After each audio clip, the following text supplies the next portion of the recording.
Sitaram Berwa, assistant professor, department of zoology, government PG college, Bara, Rajasthan. BSc third year, subject zoology, paper third.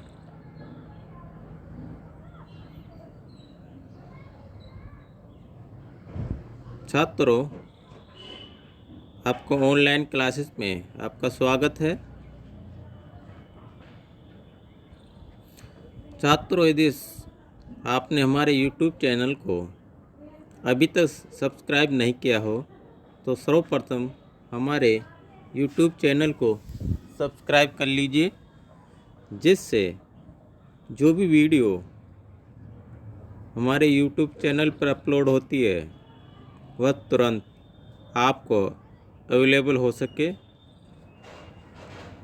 तो छात्रों, आज हम अपने टॉपिक पर चर्चा करते हैं, जो एम्ब्रियोलॉजी के अंतर्गत टोटिपोटेंसी ऑफ न्यूक्लियस, जो डिफरेंटेशन का ही भाग होता है, उसके बारे में अध्ययन करेंगे। तो आज के टॉपिक पर अब चर्चा करते हैं।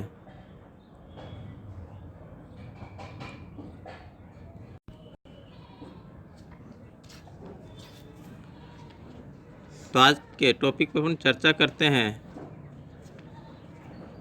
केंद्र की पूर्ण शक्ति, टोटिपोटेंसी ऑफ न्यूक्लियस।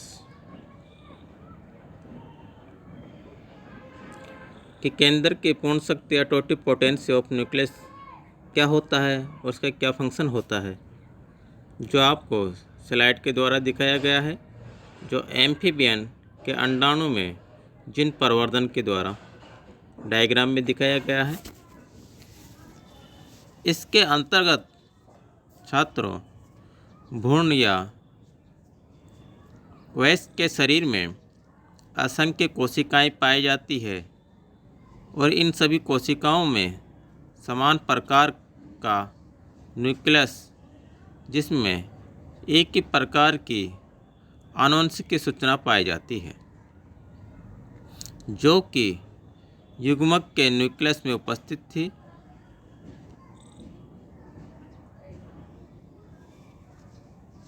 इस पर अनेक एक्सपेरिमेंट द्वारा प्रमाणित की जा चुकी है तथा साइंटिस्ट स्पीमैन ने 1928 में ये प्रमाणित करने के लिए एक्सपेरिमेंट किया। उसने ट्रिटूरस, जो न्यूट होता है, कि एक को धागे से बांध दिया और इस प्रकार बांधा कि दोनों भागों के मध्य संबंध बना रहे। इस भाग में न्यूक्लियस उपस्थित था, उसमें क्लीवेज जारी रहा, तथा जिस भाग में पार्ट में न्यूक्लियस एब्सेंट था उसमें क्लीवेज का प्रारंभ नहीं हुआ, तथा 16 कोशिका अवस्था में न्यूक्लियस केंद्रक रहित भाग में प्रवेश करता है और इस भाग में क्लीवेज प्रारंभ हो जाता है। साइंटिस्ट स्पीमैन ने इस दो भागों को अलग अलग कर दिया तथा दोनों ही पार्ट डेवलपमेंट में जाकर कंप्लीट एम्ब्रियो में परिवर्तित होते हैं। डिफरेंस इतना ही होता है कि बाद में जिस भाग में न्यूक्लियस प्रवेश करता है, डेवलपमेंट या परिवर्तन कुछ समय बाद होता है। दिस एक्सपेरिमेंट, इस प्रयोग के बाद साइंटिस्ट स्पीमैन ने बताया कि न्यूक्लियस टोटिपोटेंट होता है, पूर्ण शक्त होता है। इसी प्रकार scientist Robert Briggs and scientist Thomas King ने 1952 में न्यूक्लियस के अंडों को ग्लास नीडल से एक्टिव किया तथा इसके बाद न्यूक्लियस को हटा दिया तथा उसके स्थान पर अधिक विकसित भ्रूण की कोशिका का केंद्रक स्थानांतरित किया। जो गेस्ट्रुला स्टेज होती है, स्थानांतरित केंद्र सामान्य न्यूक्लियस विभाजन में जाता है और कोरक कोशिकाएं बनाते हैं तथा नॉर्मल एडल्ट सामान्य वयस्क का निर्माण करता है। साइंटिस्ट बिरगत तथा किंग ने निष्कर्ष निकाला कि न्यूक्लियस हमेशा पूर्ण सख्त रहता है और इसमें अनुत्क्रमणीय परिवर्तन नहीं होते। एक अदर एक्सपेरिमेंट में साइंटिस्ट फिशबर्ग गुर्डोन ने 1968 में विभेदित आंतरिक कोशिका एंडोडर्म कोशिका एम्फीबिया के टेडपोल लार्वा से अकेंद्र की एम्फीबियन अंड में स्थानांतरित किया। इस अंड से सामान्य वयस्क का डेवलपमेंट हुआ। जो डायग्राम में दिखाया गया है, जो एम्फीबियन के अंडाणु में जिन परिवर्तन बताया गया है, इसमें ए पे बी में जेमिनल वेसाइकली दिखाया गया है, सी पे लास्ट में डी स्टेज पे दिखाया गया है।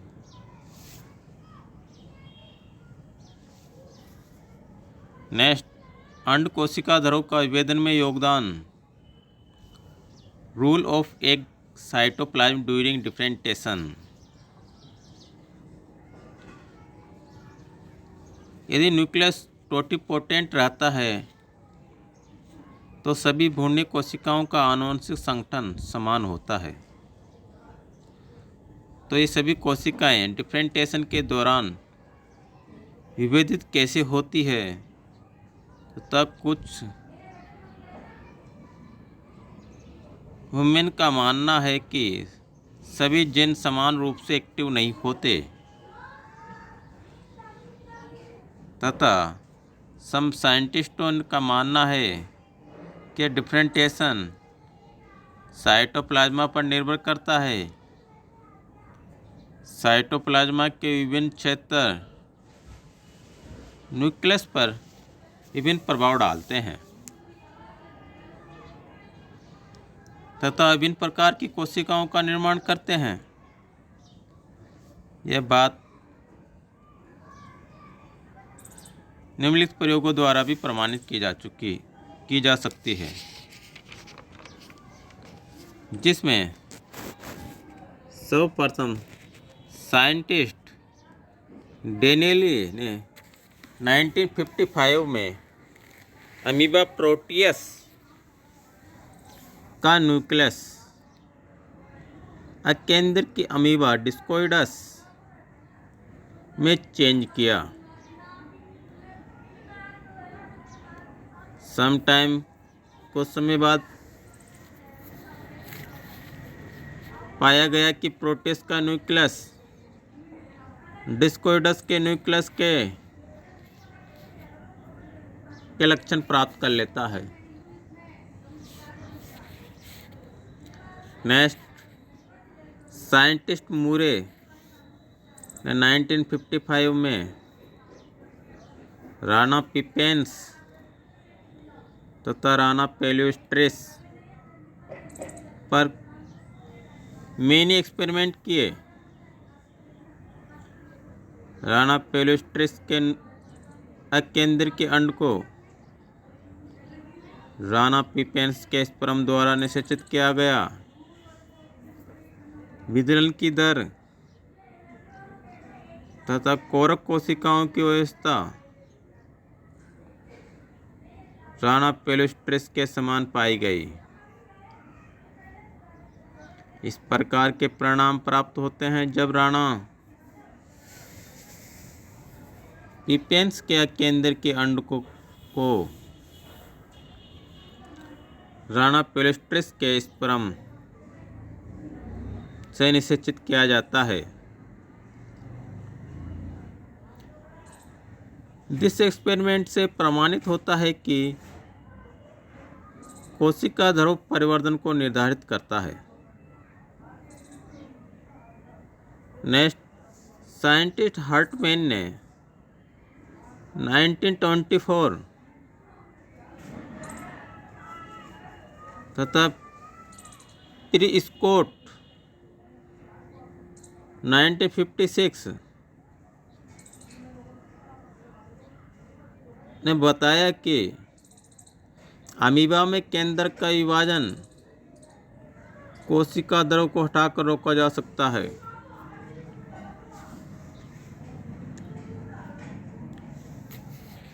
नेक्स्ट, कोरक कोशिका के केंद्र को अनिषेचित अंड में स्थानांतरित किया जाए तो यह आरएनए का संश्लेषण करता है तथा डीएनए का संश्लेषण नहीं होता।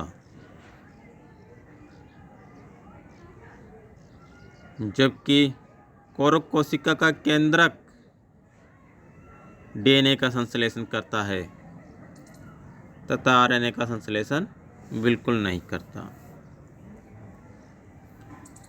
अगर इसी न्यूक्लियस को सक्रिय अंड में स्थानांतरित किया जाए तो यह डीएनए का निर्माण करता है। इस तरह अनेक एक्सपेरिमेंट किए साइंटिस्टों ने अलग अलग डिस्कवरी की। तो छात्रों, आपको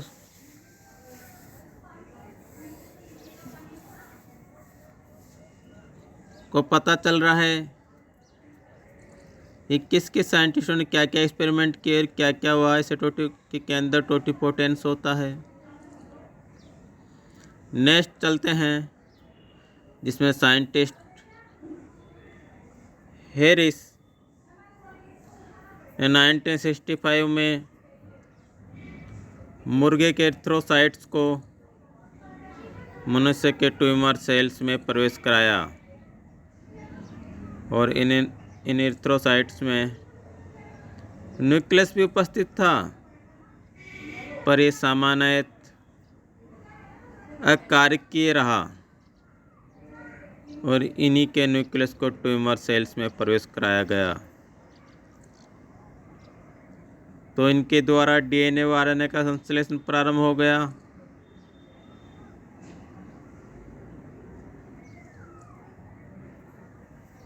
ऊपर दिए गए उपरोक्त सभी एक्सपेरिमेंटों से प्रमाणित होता है कि न्यूक्लियस की क्रियाओं पर कोशिका द्रव का निश्चित प्रभाव होता है।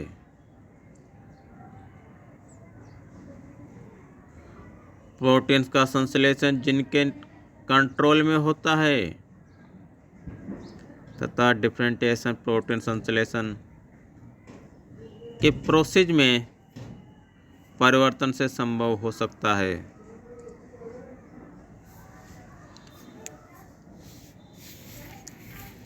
यह 3 स्थानों पर हो सकता है: क्रोमोसोम में, ट्रांसक्रिप्शन के दौरान तथा स्थानांतरण के दौरान। तो जीनोम में विभेदन प्रभाव, differentiation effect in the genome, इसके अंतर्गत डीएनए की मात्रा में परिवर्तन होता है, change in quantum of DNA. DNA की मात्रा में वृद्धि या कमी से विभेदन प्रारंभ किए जा सकते हैं। डीएनए की मात्रा में वृद्धि, ग्रोथ या कमी अनेक विधियों द्वारा प्राप्त कर सकते हैं, जिसमें क्रोमेटिन डिमिनुशन, क्रोमेटिन हार्ट्स, नेक्स्ट जीन एम्प्लीफिकेशन, जीन प्रवर्धन, नेक्स्ट जेनेटिक लिसेंस, आनुवंशिक विक्षत,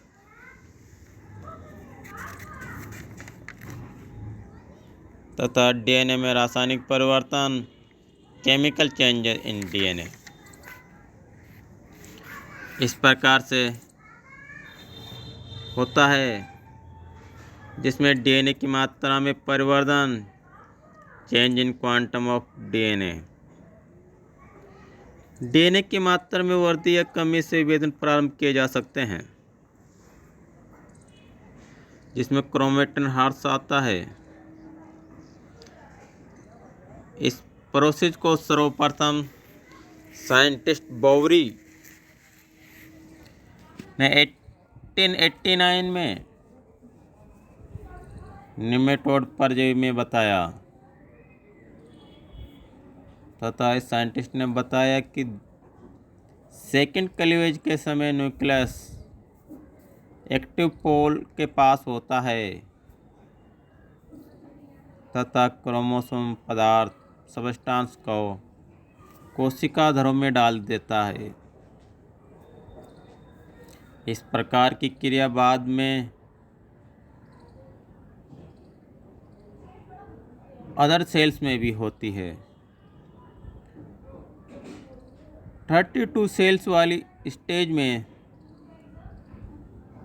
सिर्फ 2 कोशिकाओं में पूर्ण मात्रा में क्रोमेटिन पदार्थ उपस्थित होता है, जबकि अदर सेल्स में क्रोमेटिन ह्रास हो जाता है। ये 2 कोशिकाओं में जिनमें कंप्लीट क्रोमेटिन पदार्थ होता है जनन कोशिकाएं बनाते हैं, और इस प्रकार कोरक के विभिन्न कोशिकाओं में क्रोमेटिन की भिन्न भिन्न मात्रा उपस्थित होती है तथा मात्रा की दृष्टि से इनमें डिफरेंटेशन पाया जाता है।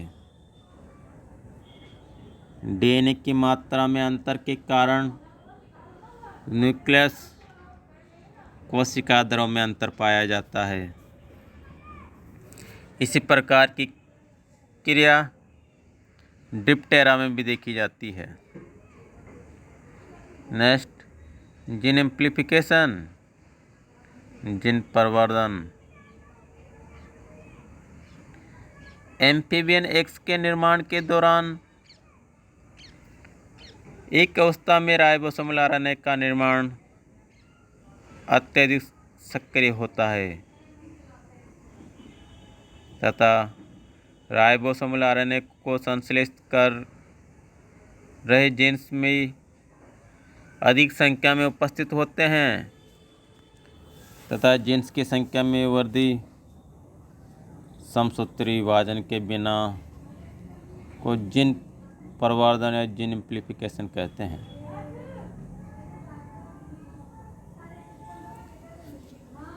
सम एग्जाम्पल में देखा गया कि अंडक का जीनोम टेट्रोप्लॉइड अवस्था वाला होता है तथा इसमें लगभग 1000 न्यूक्लियोलस उपस्थित होती है। ये सभी सक्रिय रूप से राइबोसोमल आरएनए का संश्लेषण करते हैं। इससे ये प्रमाणित होता है कि अंडक में राइबोसोमल आरएनए संश्लेषण करने वाले जीन्स कई संख्या में उपस्थित होते हैं। इसी प्रकार का जीन परिवर्धन एम्फीबियन अंडक के लिए पुरुष क्रोमोसोम में देखने को मिलता है।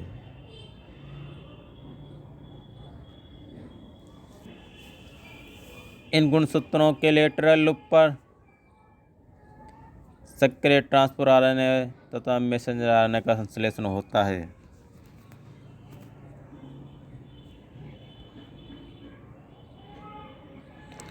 तो छात्रों, इसके साथ ही आज का ये टॉपिक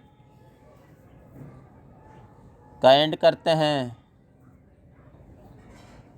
और जो आज हमने वीडियो के द्वारा आपको जो स्टडी कराई है उसको नोटेट कर लीजिए तथा अध्ययन कर लीजिए।